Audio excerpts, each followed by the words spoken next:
ভারতের মতো বড় প্রতিবেশীর সঙ্গে কোনো ধরনের তিক্ত সম্পর্ক চায় না বর্তমান অন্তর্বর্তী সরকার, বরং দ্বিপাক্ষিক সম্পর্ক আরও উন্নয়ন এবং অর্থনৈতিক স্থিতিশীলতা বজায় রাখাই সরকারের মূল লক্ষ্য। মঙ্গলবার সন্ধ্যায় সচিবালয়ে সরকারি ক্রয় সংক্রান্ত উপদেষ্টা পরিষদ কমিটির বৈঠক শেষে সাংবাদিকদের এসব কথা জানান অর্থ উপদেষ্টা ডক্টর সালেহউদ্দিন আহমেদ।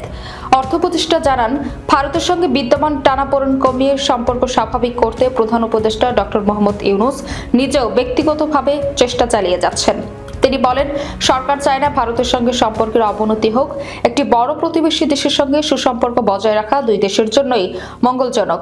বর্তমানে বিভিন্ন মহলে ভারত বিরোধী যে বক্তব্য শোনা যাচ্ছে, সে প্রসঙ্গে ডক্টর সালেহউদ্দিন আহমেদ স্পষ্ট করেন, এগুলো একান্তই রাজনৈতিক বিষয়। এখানে সরকারের সরাসরি কোনো সম্পৃক্ততা নেই বা সরকারের কিছু করার নেই।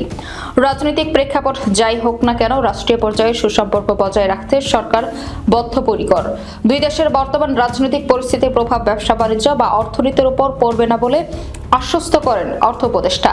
তিনি জানান, ভারত থেকে 50,000 মেট্রিক টন চাল কেনার সিদ্ধান্ত নেওয়া হয়েছে।